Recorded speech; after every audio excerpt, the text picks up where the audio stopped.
उत्तर प्रदेश के उन्नाव से एक दिल दहला देने वाली वारदात की खबर सामने आई है। यहाँ एक पड़ोस की लड़की का मजाक उड़ाना एक माँ को महंगा पड़ गया। पड़ोसी युवती ने उसके 4 साल के मासूम बच्चे को अगवा करके चाकू से गला रेत कर उसे मार डाला। मासूम के लापता होने पर उसके चाचा ने थाने पहुंचकर गुमशुदगी दर्ज कराई थी। छानबीन कर रही पुलिस ने मंगलवार देर रात मासूम के शव को पड़ोसी के कमरे में भरे भूसे से बरामद कर लिया। मासूम के शव को बोरी में भरकर पशु बाड़े में भूसे में छिपाया गया था। वहीं आरोपी युवती ने अपना जुर्म कबूल कर लिया है। दरअसल गोंदरी गांव के रहने वाले दिनेश गुजरात में रहकर मजदूरी कर परिवार का भरण पोषण करता है। गांव में उसकी पत्नी पूनम अपने इकलौते 5 साल के बेटे अक्षत के साथ रहती है।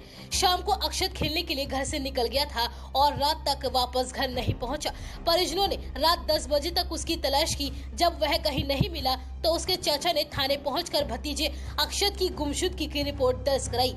घर के आसपास नालों, तालाबों और अन्य स्थानों पर पुलिस ने बच्चे की तलाश की और इसी दौरान मंगलवार देर रात पड़ोसी सुरेश के घर में भूसे के अंदर बोरी में अक्षत का शव पड़ा हुआ मिला।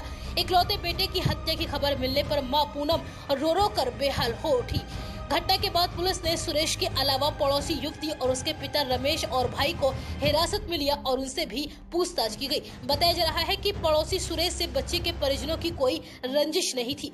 पुलिस पड़ोसी युवती और उसके परिजनों से भी बारीकी से पूछताछ कर रही थी। युवती के पिता रमेश ने बताया कि बच्चे को उसकी बेटी मधु लेकर गई थी। पुलिस ने मधु को हिरासत में लिया और जब उससे सख्ती से पूछताछ की गई तो उसने अपना जुर्म कबूल कर लिया। मधु ने पुलिस को बताया कि बच्चे की मां पूनम उसके चरित्र और ननंद के रिश्ते के बहाने तीखे शब्दों का प्रयोग करके उसका मजाक उड़ाया करती थी। इसे वह बर्दाश्त नहीं कर पा रही थी। पड़ोसी पूनम की जान उसके बच्चे में थी, इसलिए उसकी सबसे बड़ी खुशी छीनकर उसे सबक सिखाने का उसने प्लान बना लिया और उसके इकलौते बेटे की हत्या करने से ही ऐसा हो सकता था। बच्चे को बहाने से वह अपने साथ लेके गई और इसके बाद बच्चा आवाज न करे इसलिए उसके मुंह में एक कपड़ा ठूस दिया और फिर उसके गर्दन के पीछे चाकू से वार करके उसे मार डाला। हत्या करने के बाद चाकू वहीं फेंका। शव को बोरी में भरकर पड़ोसी सुरेश प्रजापति के पशु बाड़े में भूसे के अंदर छिपा दिया। इसके बाद वह वहां से निकल गई।